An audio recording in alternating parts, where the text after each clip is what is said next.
Hi കൂട്ടുകാരെ, എല്ലാവർക്കും diamond P S സിയുടെ പുതിയൊരു എപ്പിസോഡിലേക്ക് സ്വാഗതം. അപ്പൊ നമ്മൾ ഇന്ന് നോക്കാനായിട്ട് പോകുന്നത് ഓഷ്യാനോഗ്രഫിയുടെ മൂന്നാമത്തെ പാർട്ടാണ്. നമ്മൾ കഴിഞ്ഞ ക്ലാസ്സിൽ ലോക മഹാസമുദ്രങ്ങൾ വരെ പഠിച്ചു നിർത്തിയതാണ്. ഇന്ന് നമ്മൾ നോക്കാനായിട്ട് പോകുന്നത് ദ്വീപുകളും ഉപദ്വീപുകളും സമുദ്രജലം എന്നീ ടോപ്പിക്കുകളാണ്. അപ്പൊ എല്ലാവർക്കും ഒരിക്കൽ കൂടി ക്ലാസ്സിലേക്ക് സ്വാഗതം. കേൾക്കൂ കേൾക്കൂ കേട്ടുകൊണ്ട് പഠിക്കൂ. ഓക്കെ, അപ്പൊ നമുക്ക് തുടങ്ങാം. പൂർണ്ണമായും സമുദ്രത്താൽ ചുറ്റപ്പെട്ട കരഭാഗമാണ് ഏതെന്ന് പറയുന്നത് ദ്വീപുകൾ എന്ന് പറയുന്നത്. പൂർണ്ണമായും സമുദ്രത്താൽ ചുറ്റപ്പെട്ട കരഭാഗമാണ് ദ്വീപുകൾ. മൂന്ന് വശങ്ങൾ സമുദ്രത്താൽ ചുറ്റപ്പെട്ട വൻകര ഭാഗമാണ് ഏത് ഉപദ്വീപുകൾ. മൂന്ന് വശങ്ങൾ സമുദ്രത്താൽ ചുറ്റപ്പെട്ട വൻകര ഭാഗത്തെ പറയുന്ന പേരാണ് ഉപദ്വീപുകൾ അല്ലെങ്കിൽ പെനിൻസുല എന്ന് പറയുന്നത്. അപ്പൊ എന്തൊക്കെയാണ് ദ്വീപുകൾ? Sri Lanka, Japan, Philippines, Madagascar, Victoria ദ്വീപുകൾ, മാലിദ്വീപ്, ബ്രിട്ടീഷ് ദ്വീപുകൾ, Greenland, Iceland, Sumatra, Newfoundland, New Guinea, Baffin, Cocos എന്നിവയാണ് പ്രധാനപ്പെട്ട ദ്വീപുകൾ. അടുത്ത ഉപദ്വീപുകൾ ഏതൊക്കെയാണ്? ഉപദ്വീപുകൾ: ഇന്ത്യൻ ഉപദ്വീപ്, അറേബ്യൻ ഉപദ്വീപ്, അലാസ്ക ഉപദ്വീപ്, ലാബ്രഡോർ ഉപദ്വീപ്, സ്കാൻഡിനേവിയൻ ഉപദ്വീപ്. ഇത്രയാണ് പ്രധാനപ്പെട്ട ഉപദ്വീപുകൾ. അപ്പൊ ദ്വീപുകളും ഉപദ്വീപുകളും പറഞ്ഞു കഴിഞ്ഞു. ഇനി നമ്മൾ നോക്കാനായിട്ട് പോകുന്നത് സമുദ്രജലത്തെ പറ്റിയാണ്. ഓക്കെ, ജലപരിവൃത്തിയുടെ അവിഭാജ്യ ഘടകമായ സമുദ്രം ബാഷ്പീകരണ വർഷണ പ്രക്രിയകൾ വഴി ഭൂമിയിലെ എല്ലാ ജലസംഭരണികളുമായും ബന്ധപ്പെട്ട് കിടക്കുന്നു. ഭൂമിയിൽ ലഭ്യമാകുന്ന ജലത്തിന്റെ 97% സ്ഥിതി ചെയ്യുന്നത് സമുദ്രത്തിലാണ്. അവശേഷിക്കുന്ന 3% അന്തരീക്ഷത്തിലും ഭൗമ ഉപരിതലത്തിലും ശിലാമണ്ഡലത്തിലുമായി വിവിധങ്ങളായ രൂപത്തിൽ കാണപ്പെടുന്നു. വിശാലമായ സമുദ്ര ജലാശയത്തിന് ഏകദേശം 3.8 കിലോമീറ്റർ ശരാശരി ആഴമുണ്ട്.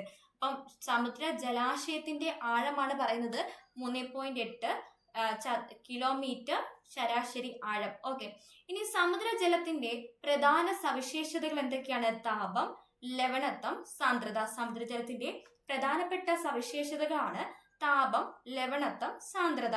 ഓക്കെ, ഇനി നമ്മൾ നോക്കാനായിട്ട് പോകുന്നത് സമുദ്രജലത്തിന്റെ രാസഘടനയാണ്. സമുദ്രജലത്തിൽ കൂടുതലായി കാണപ്പെടുന്ന അയോണുകളാണ് സോഡിയവും ക്ലോറൈഡും. സമുദ്രജലത്തിൽ കൂടുതലായി കാണപ്പെടുന്ന അയോണുകൾ ഏതൊക്കെയാണ്? സോഡിയവും ക്ലോറൈഡുമാണ്. സമുദ്രജലം എല്ലായിടത്തും സമാനമായ ലവണ സ്വഭാവം പുലർത്തുന്നില്ല. സമുദ്രജലം എല്ലായിടത്തും സമാനമായ ലവണ സ്വഭാവം പുലർത്തുന്നില്ല. 1000 ഗ്രാം ജലത്തിൽ അടങ്ങിയിരിക്കുന്ന ലവണത്തിന്റെ അളവിനെ പറയുന്ന പേരാണ് ലവണത്വം അല്ലെങ്കിൽ സലൈനിറ്റി. 1000 ഗ്രാം ജലത്തിൽ അടങ്ങിയിരിക്കുന്ന ലവണത്തിന്റെ അളവിനെ പറയുന്ന പേരാണ് ലവണത്വം അല്ലെങ്കിൽ സലൈനിറ്റി. അപ്പൊ സമുദ്രജലത്തിൽ കൂടുതലായി കാണപ്പെടുന്ന അയോണുകളാണ് സോഡിയവും ക്ലോറൈഡും. സമുദ്രത്തിൽ എല്ലായിടത്തും ഒരേപോലെയല്ല ലവണ സ്വഭാവം. 1000 ഗ്രാം ജലത്തിൽ അടങ്ങിയിരിക്കുന്ന ലവണത്തിന്റെ അളവിനെ പറയുന്ന പേരാണ് സലൈനിറ്റി അല്ലെങ്കിൽ ലവണത്വം. ഓക്കെ, സമുദ്രജലത്തിന്റെ ശരാശരി ലവണത്വം 35 സഹസ്രാംശമാണ് അല്ലെങ്കിൽ 35 PPT ആണ്. അത് 3.5% അല്ലെങ്കിൽ 35 ഗ്രാം പെർ ലിറ്റർ എന്ന് നമുക്ക് ഡിനോട്ട് ചെയ്യാം. ലവണതയുടെ പ്രാദേശികമായ വ്യതിയാനത്തിന് ഇടയാക്കുന്ന ഘടകങ്ങളാണ് വർഷപാതം, ബാഷ്പീകരണം, നദിയിൽ നിന്നും എത്തുന്ന നീരൊഴുക്ക്, ഹിമാനികളുടെ രൂപീകരണം. അപ്പൊ ഈ ലവണത്വത്തിന്റെ വ്യത്യാസമുണ്ടാക്കുന്ന ഘടകങ്ങൾ, ലവണത്വത്തിന് വ്യത്യാസമുണ്ടാകുന്ന ഘടകങ്ങൾ എന്തൊക്കെയാണ്? വർഷപാതം, ബാഷ്പീകരണം, നദിയിൽ നിന്നും എത്തുന്ന നീരൊഴുക്ക്, ഹിമാനികളുടെ രൂപീകരണം. അപ്പൊ ശുദ്ധജലത്തിന്റെ ലവണത്വം എത്രയാണ്? 0.5 സഹസ്രാംശമാണ് അല്ലെങ്കിൽ 0.5 PPT ആണ്.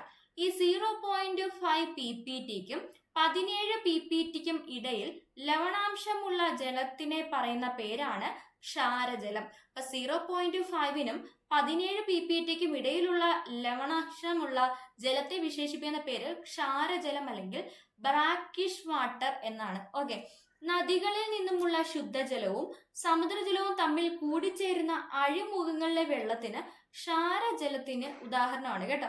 അപ്പൊ നദികളിൽ നിന്നുമുള്ള ശുദ്ധജലവും സമുദ്രജലവും തമ്മിൽ കൂടിച്ചേരുന്ന അഴിമുഖങ്ങളിലെ വെള്ളത്തിന് എന്തു സ്വഭാവമാണ് ഉള്ളത്? ക്ഷാരജലത്തിന്റെ സ്വഭാവമാണ്. അല്ലെങ്കിൽ ഈ ക്ഷാരജലമായിട്ടുള്ളത് ഈ ഒരു സ്ഥലത്തെ വെള്ളമാണ്, അതായത് ഓരുവെള്ളം എന്ന് നമുക്ക് പറയാം. ഓക്കെ, ക്ഷാരജലം അല്ലെങ്കിൽ ഓരുവെള്ളം. കുടിവെള്ളം ശുദ്ധജലത്തെക്കാളും സാന്ദ്രമാകാൻ കാരണം അതിൽ അലിഞ്ഞു ചേർന്നിട്ടുള്ള ലവണങ്ങളുടെ സാന്നിധ്യമാണ്. കുടിവെള്ളം എന്നല്ല, കടൽ വെള്ളം എന്നാണ്. അപ്പം കടൽ വെള്ളം ശുദ്ധജലത്തേക്കാൾ സാന്ദ്രമാകാൻ കാരണം എന്താണ്? അതിൽ അടിഞ്ഞു ചേർന്നിട്ടുള്ള അല്ലെങ്കിൽ അലിഞ്ഞു ചേർന്നിട്ടുള്ള ലവണങ്ങളുടെ സാന്നിധ്യമാണ്. താപം, ലവണത്വം എന്നിവയ്ക്കനുസരിച്ച് ഉപരിതല സമുദ്രജലത്തിന്റെ സാന്ദ്രത ഏകദേശം 1.020 മുതൽ 1.029 ഗ്രാം പെർ ഘന സെന്റിമീറ്റർ ആണ്. ഓക്കെ, അപ്പം താപം, ലവണത്വം എന്നിവയ്ക്കനുസരിച്ച് ഉപരിതല സമുദ്രജലത്തിന്റെ സാന്ദ്രത എത്രയാണ്? ഏകദേശം 1.020 മുതൽ 1.029 ഗ്രാം വരെയാണ്, ഗ്രാം ഘന സെന്റിമീറ്റർ വരെയാണ്. ഓക്കെ, ലവണ സാന്ദ്രത കൂടുന്നതിനനുസരിച്ച് കടൽ ജലത്തിന്റെ കാരാങ്കം, അതായത് ഖരാങ്കം അല്ലെങ്കിൽ ഫ്രീസിംഗ് പോയിന്റ്, ലവണ സാന്ദ്രത കൂടുന്നതനുസരിച്ച് കടൽ ജലത്തിന്റെ ഖരാങ്കം അല്ലെങ്കിൽ ഫ്രീസിംഗ് പോയിന്റ് കുറയുന്നു. അപ്പൊ ലവണ സാന്ദ്രത കൂടുമ്പോൾ ഫ്രീസിംഗ് പോയിന്റ് കുറയുന്നു. ലവണ സാന്ദ്രത കൂടുമ്പോൾ ഫ്രീസിംഗ് പോയിന്റ് കുറയുന്നു. ഓർത്തു വെച്ചേക്ക, ലവണ സാന്ദ്രത കൂടുമ്പോൾ ഖരാങ്കം എന്ത് ചെയ്യുന്നു? കുറയുന്നു.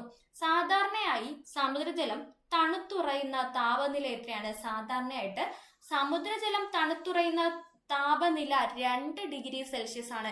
നോർമൽ വാട്ടർ 0 ഡിഗ്രി സെൽഷ്യസ് ആണ്. സമുദ്രജലം 2 ഡിഗ്രി സെൽഷ്യസ് ആണ്. കടൽ ജലത്തിലേക്ക് വിവിധ ലവണങ്ങൾ എത്തിച്ചേരുന്നതിന് കാരണമായ പ്രക്രിയകൾ എന്തൊക്കെയാണ്? അപ്പൊ നമ്മുടെ കടലിലേക്ക് വിവിധ ലവണങ്ങൾ എത്തിച്ചേരുന്നത് എങ്ങനെയാണ്? കരയിലെ ശിലകളുടെ അപരദനം ഒന്നാമത്തെ കാര്യമാണ്, കരയിലെ ശിലകളുടെ അപരദനം. രണ്ടാമത്തത് അഗ്നിപർവ്വത ഉത്സർജനം. മൂന്നാമത്തത് കടൽ തറയിൽ നടക്കുന്ന രാസപ്രവർത്തനങ്ങൾ. നാലാമത്തത് അന്തരീക്ഷത്തിൽ നിന്നുള്ള നിക്ഷേപണം. അപ്പൊ എന്തൊക്കെയാണ്? കരയിലെ ശിലകളുടെ അപരദനം, രണ്ടാമത്തത് അഗ്നിപർവ്വത ഉത്സർജനം, മൂന്നാമത്തത് കടൽ തറയിൽ നടക്കുന്ന രാസപ്രവർത്തനങ്ങൾ, നാലാമത്തത് അന്തരീക്ഷത്തിൽ നിന്നുള്ള നിക്ഷേപണം. ഭൗമോഗർത്ത ഭാഗത്ത് നിന്നും അഗ്നിപർവ്വതങ്ങളുടെയും ജലതാപീയ രന്ധ്രങ്ങൾ, അതായത് ഹൈഡ്രോതെർമൽ വെൻസ് വഴിയും പുറത്തു വരുന്ന ക്ലോറൈഡ് വാതകങ്ങളും സമുദ്രജലത്തിലെ ക്ലോറൈഡുകളുടെ സാന്നിധ്യത്തിന് കാരണമാകുന്നു. അപ്പം നമ്മുടെ ഭൗമാന്തർ ഭാഗത്ത് നിന്നും അഗ്നിപർവ്വതങ്ങളിലൂടെയൊക്കെ പുറത്തു വരുന്ന ജലതാപീയ രന്ധ്രങ്ങൾ അല്ലെങ്കിൽ ഹൈഡ്രോ തെർമൽ വെൻസ് എന്തിന് കാരണമാകുന്നു? നമ്മുടെ സമുദ്രജലത്തില് ക്ലോറൈഡ്സ് കൂട്ടാൻ കാരണമാകുന്നു. കാരണം അതിനകത്ത് ക്ലോറൈഡ് ഉണ്ട്. ആ ക്ലോറൈഡ് വാതകങ്ങൾ നമ്മുടെ സമുദ്രജലത്തിലെ ക്ലോറൈഡ് വർദ്ധിപ്പിക്കാൻ കാരണമാകുന്നു. കടൽ വെള്ളത്തിന്റെ പ്രത്യേക സവിശേഷത അതിന്റെ ഉപ്പ് രസമാണ്. കടൽ വെള്ളത്തിന്റെ ശരാശരി ലവണത 3.5%. അപ്പൊ കടൽ ജലത്തിന്റെ പ്രത്യേക സവിശേഷത ഉപ്പ് രസമാണ്. അതിന്റെ കടൽ ജലത്തിന്റെ ശരാശരി ലവണത 3.5%. കടൽ വെള്ളത്തിൽ അടങ്ങിയിരിക്കുന്ന ലവണാംശത്തിന്റെ സാന്ദ്രീകരണം അറിയപ്പെടുന്ന പേരാണ് ലവണത്വം അല്ലെങ്കിൽ സലൈനിറ്റി. അപ്പോൾ കടൽ വെള്ളത്തിൽ അടങ്ങിയിരിക്കുന്ന ലവണാംശത്തിന്റെ സാന്ദ്രീകരണം അറിയപ്പെടുന്ന പേരാണ് ലവണത്വം അല്ലെങ്കിൽ സലൈനിറ്റി. നമ്മൾ നേരത്തെ വേറൊരു കാര്യം പറഞ്ഞായിരുന്നു, 1000 ഗ്രാം ജലത്തിൽ അടങ്ങിയിരിക്കുന്ന ലവണത്തിന്റെ അളവിനെ പറയുന്ന പേരാണ് സലൈനിറ്റി അല്ലെങ്കിൽ ലവണത്വം. ഇങ്ങനെ പറഞ്ഞാലും ശരി തന്നെയാണ് കേട്ടോ. അടുത്ത നമ്മുടെ സമുദ്രജലത്തിന്റെ ശരാശരി ലവണത്വം എത്രയാണ്? 35 സഹസ്രാംശം അല്ലെങ്കിൽ 35 ppt ആണ്. സമുദ്രജലത്തിലെ ലവണത്വത്തിന്റെ ഏറ്റക്കുറച്ചിലുകൾക്ക് കാരണമാകുന്ന ഘടകങ്ങൾ എന്തൊക്കെയാണ്? എന്തൊക്കെ കാരണങ്ങൾ കൊണ്ടാണ് സമുദ്രജലത്തിന്റെ ലവണത്വത്തിന് ഏറ്റക്കുറച്ചിലുകൾ ഉണ്ടാകുന്നത്? എന്തൊക്കെയാണ്? ഒന്ന്, കരയാൽ ചുറ്റപ്പെട്ട കടൽ ഭാഗങ്ങളിൽ ലവണത്വം കൂടുതലായിരിക്കും. കരയാൽ ചുറ്റപ്പെട്ട സമുദ്രഭാഗങ്ങളിൽ ലവണത്വം കൂടുതലായിരിക്കും. ഉയർന്ന അളവിൽ ബാഷ്പീകരണം നടക്കുന്ന പ്രദേശങ്ങളിലും എന്താണ്? ലവണത്വം കൂടുതലായിരിക്കും. ഇത്രയേ ഉള്ളൂ. വെള്ളം എല്ലാം നീരാവിയായി പോവല്ലേ, ബാക്കിയുടെ ലവണങ്ങളല്ലേ. ലവണങ്ങളുടെ കോൺസെൻട്രേഷൻ കൂടുമ്പോൾ അവിടെ ലവണത്വം കൂടും. ഓക്കെ, അടുത്ത, ഉയർന്ന അളവിൽ മഞ്ഞുരുകി ജലം എത്തുന്ന സമുദ്രഭാഗങ്ങളിൽ ലവണത്വം കുറയുന്നു. കാരണം അവിടെ എന്താണ്? വെള്ളം കൂടും, ലവണങ്ങൾ കുറയും, വെള്ളം കൂടും. അപ്പൊ എന്താണ്? ലവണത്വം കുറയുന്നു.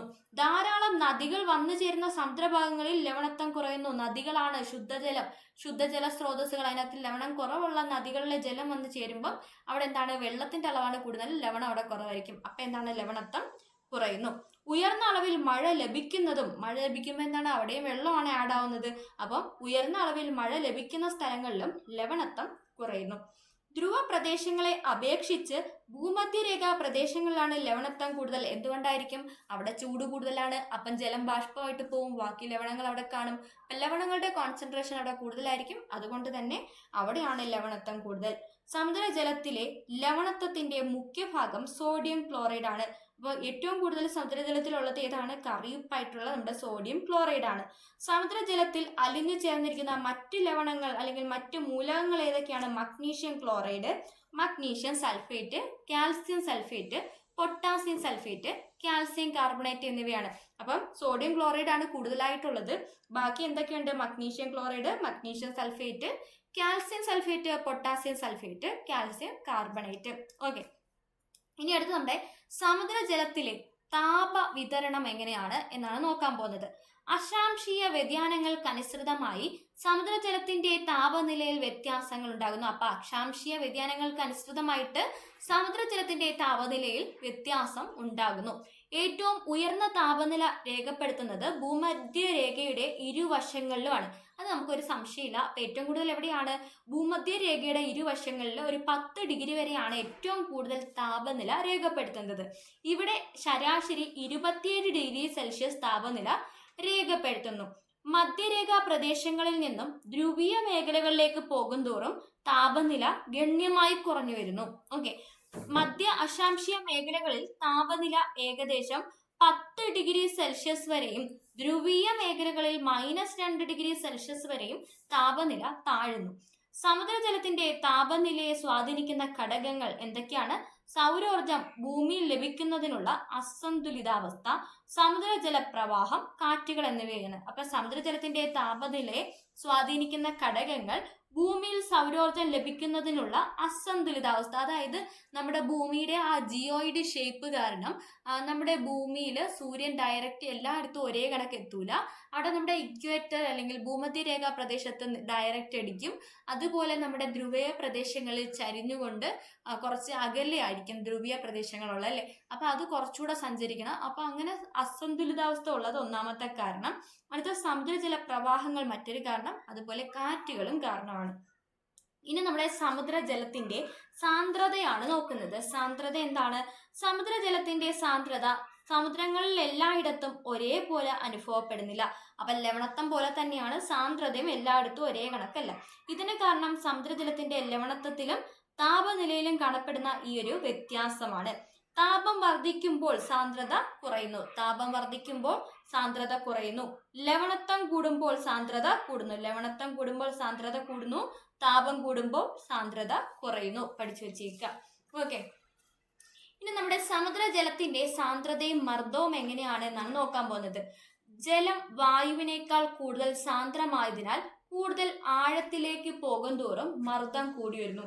ജലം വായുവിനേക്കാൾ സാന്ദ്രമാണ്, അതിനാൽ തന്നെ ആഴത്തിലേക്ക് പോകുന്തോറും എന്താണ്? പ്രഷർ അല്ലെങ്കിൽ മർദ്ദം കൂടി വരുന്നു. കടൽ ജലത്തിന്റെ സാന്ദ്രത 1025 കിലോഗ്രാം പെർ ഘനമീറ്ററായി കണക്കാക്കിയാൽ ഓരോ 10 മീറ്റർ ആഴത്തിനും 1 അറ്റ്മോസ്ഫിയർ എന്ന തോതിൽ മർദ്ദം കൂടി വരുന്നു. ഓക്കെ, അപ്പൊ ബാഹ്യ സംരക്ഷണ കവചത്തിന്റെ സഹായമില്ലെങ്കിൽ മനുഷ്യർക്ക് 3 മുതൽ 4 അറ്റ്മോസ്ഫിയർ മർദ്ദം ആഴങ്ങളിലേക്ക് വരെ മാത്രമേ യാത്ര ചെയ്യാൻ സാധിക്കുകയുള്ളൂ. സമുദ്രജലത്തിന്റെ സാന്ദ്രത നിർണ്ണയിക്കുന്ന 2 പ്രധാന ഘടകങ്ങൾ ലവണത്വവും ഊഷ്മാവുമാണ്. അപ്പൊ സമുദ്രജലത്തിന്റെ സാന്ദ്രത നിർണ്ണയിക്കുന്ന 2 ഘടകങ്ങൾ ഏതൊക്കെയാണ്? ലവണത്വവും ഊഷ്മാവും ആണ്. ലവണത്വം കൂടുമ്പോൾ സാന്ദ്രത കൂടുന്നു. നമ്മൾ നേരത്തെ പറഞ്ഞാണ് ലവണത്വം കൂടുമ്പോൾ സാന്ദ്രത കൂടുന്നു. വെള്ളം കൂടുതൽ തണുക്കും തോറും സാന്ദ്രത എന്തായിരിക്കും? കൂടുതലായിരിക്കും. നമ്മൾ ടെമ്പറേച്ചർ കൂടുമ്പോൾ സാന്ദ്രത കുറയുന്നു എന്നല്ല പറഞ്ഞത്. അപ്പം തണുപ്പ് കൂടുമ്പോൾ എന്താണ്? സാന്ദ്രത കൂടും. അപ്പം വെള്ളം കൂടുതൽ തണുക്കും തോറും സാന്ദ്രത കൂടുതലായിരിക്കും. ലവണങ്ങൾ അടങ്ങിയ ശീതജലത്തിന് ശുദ്ധമായ ഉഷ്ണജലത്തേക്കാൾ സാന്ദ്രത കൂടുതലായിരിക്കും. അപ്പം ലവണങ്ങൾ അടങ്ങിയ ശീതജലത്തിന് ശുദ്ധമായ ഉഷ്ണജലത്തേക്കാൾ സാന്ദ്രത കൂടുതലായിരിക്കും. സാന്ദ്രതയുടെ അടിസ്ഥാനത്തിൽ സമുദ്രത്തിന്റെ ജലനിരപ്പിനെ നമുക്ക് 3ആയിട്ട് തരംതിരിക്കാം. അപ്പൊ സാന്ദ്രതയുടെ അടിസ്ഥാനത്തിൽ സമുദ്രത്തിന്റെ ജലനിരപ്പിനെ 3ആയിട്ട് നമുക്ക് തരംതിരിക്കാം. എങ്ങനെയൊക്കെയാണ്? ഉപരിതല മിശ്രമേഖല, തെർമോക്ലൈൻ, അടുത്ത എന്താണ്? അഗാധ മേഖല. 3 രീതിയിൽ ക്ലാസിഫൈ ചെയ്യാം. ഉപരിതല മിശ്രമേഖല, തെർമോക്ലൈൻ, അടുത്ത എന്താണ്? അഗാധ മേഖല. ഈ തെർമോക്ലൈൻ്റെ മറ്റൊരു പേരാണ് പിഗ്നോക്ലൈൻ. കേട്ടോ, പിഗ്നോക്ലൈൻ അല്ലെങ്കിൽ തെർമോക്ലൈൻ എന്ന് പറയുന്നത് ഒന്ന് തന്നെയാണ്. ഓക്കെ, ഉപരിതല മിശ്രമേഖല, തെർമോക്ലൈൻ, അഗാധ മേഖല. ഓക്കെ, സാന്ദ്രത കുറഞ്ഞ ജലം ഉപരിതല മിശ്ര മേഖല എന്ന പേരിൽ ഒരു മേൽപ്പാളിയായിട്ട് രൂപം പ്രാപിക്കുന്നു. അപ്പം മുകളിലുള്ള ഉപരിതല മേഖലയെ പറയുന്ന പേരാണ് ഉപരിതല മിശ്ര മേഖല. ഓക്കെ, ഈ പാളിയുടെ സാന്ദ്രതയും ഊഷ്മാവും ഇടയ്ക്കിടെ മാറിക്കൊണ്ടിരിക്കുന്നു. കാരണം എന്താണ്? അന്തരീക്ഷമായിട്ട് നേരിട്ടുള്ള സമ്പർക്കം ഉള്ളതുകൊണ്ട് ആ മേൽപ്പരപ്പിലെ എന്താണ് ഊഷ്മാവും സാന്ദ്രതയും മിക്കപ്പോഴും മാറി മാറിയിരിക്കും. രണ്ടാമത്തെ പാളിയാണ് തെർമോക്ലൈൻ അല്ലെങ്കിൽ പിക്നോക്ലൈൻ അല്ലെങ്കിൽ സംക്രമണ മേഖല. സംക്രമണം എന്ന് പറഞ്ഞാൽ അവിടെ എന്താണ്? രണ്ടിടത്തേക്കുള്ള ഒരു സഞ്ചാരമാണ് അല്ലെ. അപ്പൊ രണ്ടാമത്തെ പാളി തെർമോക്ലൈൻ അല്ലെങ്കിൽ പിക്നോക്ലൈൻ ആണ്, അല്ലെങ്കിൽ അതിനെ സംക്രമണ മേഖല എന്ന് പറയുന്നു. ഇവിടെ സമുദ്രജലത്തിന്റെ സാന്ദ്രത കൂടുതൽ മാറ്റത്തിന് വിധേയമാകുന്നില്ല. ഇവിടെ സാന്ദ്രത മാറ്റത്തിന് വിധേയമാകുന്നില്ല. മുകളിലെ ഉപരിതല പാളിയുടെയും താഴത്തെ പാളിയുടെയും അതിർത്തിയായിട്ടാണ് ഏത് സ്ഥിതി ചെയ്യുന്നത്? തെർമോക്ലൈൻ അല്ലെങ്കിൽ പിക്നോക്ലൈൻ, അതോ അല്ലെങ്കിൽ സംക്രമണ മേഖല സ്ഥിതി ചെയ്യുന്നത്. ഓക്കെ, അടുത്ത ആഴങ്ങളിലേക്ക് പോകുമ്പോൾ നമ്മുടെ തെർമോക്ലൈനിൽ സമുദ്രജലത്തിന്റെ താപനിലയിൽ കാര്യമായ കുറവ് അനുഭവപ്പെടുന്നതായിട്ട് കാണുകയും താഴെത്തട്ടിൽ കുറവ് അതിന്റെ പരമാവധിയിൽ എത്തുന്നതായിട്ടും കാണുന്നു. അതിനുശേഷം ഊഷ്മാവ് സമാനമായി നിലകൊള്ളുന്നതാണ്. ഏറ്റവും താഴെയുള്ള പാളിയായിട്ടുള്ള അഗാധ മേഖലയിൽ, അതായത് ഡീപ്പ് സോണിൽ വെള്ളം ശീതവും സാന്ദ്രവുമായിട്ട് അവശേഷിക്കുന്നു. അപ്പൊ താഴേക്ക് വരുമ്പം ടെമ്പറേച്ചർ കുറഞ്ഞ് അവസാനം എന്താണ്? അതിനുശേഷം ഊഷ്മാവ് സമാനമായി തന്നെ നിലകൊള്ളും. പിന്നെ എന്താണ്? ഏറ്റവും താഴത്തെ പാളിയായിട്ടുള്ള അഗാധ മേഖലയിൽ വെള്ളം ശീതവും സാന്ദ്രവുമായിട്ട് അവശേഷിക്കുന്നു. അപ്പം ജലം ശബ്ദത്തിന്റെ ഒരു നല്ല ചാലകമാണ്. ശബ്ദത്തിന്റെ നല്ലൊരു ചാലകമാണ് ജലം. ശബ്ദത്തിന് കൂടുതൽ ദൂരത്തിലേക്ക് ജലത്തിലൂടെ സഞ്ചരിക്കുവാൻ സാധിക്കുന്നു. വെള്ളത്തിന്റെ ശബ്ദവേഗത സെക്കൻഡിൽ 1448 മുതൽ 1570 മീറ്റർ വരെയാണ്. ഡോൾഫിനുകളും ചില ഇനം തിമിംഗലങ്ങളും പ്രതിധ്വനി ഉണ്ടാക്കുന്ന സ്ഥാനനിർണയം എന്ന പ്രക്രിയ അഗാധവും ഇരുണ്ടതുമായ സമുദ്ര മേഖലകളിൽ പ്രയോഗിക്കുന്നുണ്ട്. അതായത് നമ്മുടെ ഡോൾഫിനുകളും തിമിംഗലങ്ങളും ഒക്കെ എന്താണ്? ഒരു തരം സൗണ്ട് പുറപ്പെടുവിച്ച് അതിന്റെ പ്രതിധ്വനി വഴിയാണ് അതിന്റെ അവരുടെ ഇരയുടെ സ്ഥാനം നിർണ്ണയിക്കുന്നത്. അപ്പൊ ആ ഒരു സംവിധാനത്തെ പറയുന്ന പേരാണ് എക്കോലൊക്കേഷൻ. ഈ എക്കോലൊക്കേഷൻ നമ്മളിപ്പം പല രീതിയിലും നമ്മളും യൂസ് ചെയ്യുന്നുണ്ട്. ഓക്കെ അല്ലേ? അപ്പൊ ഇത്രയാണ് നമ്മൾ ഈ ഒരു സെഷനിൽ പഠിക്കാൻ പോകുന്നത്. അടുത്ത ക്ലാസ്സിൽ നമുക്ക് സമുദ്രജലത്തിന്റെ ചലനങ്ങൾ പഠിക്കാം. അപ്പം എല്ലാവരും നല്ല രീതിയിൽ പഠിക്കുക, റിവിഷൻ ചെയ്യാൻ മറക്കണ്ട. റിവിഷൻ ചെയ്യാനായിട്ട് ഈ ഒരു ഇപ്പം നമ്മൾ വായിച്ച കാര്യങ്ങൾ തന്നെ ഒരു 1.5 അല്ലെങ്കിൽ 2x കേൾക്കുക. ഓക്കെ.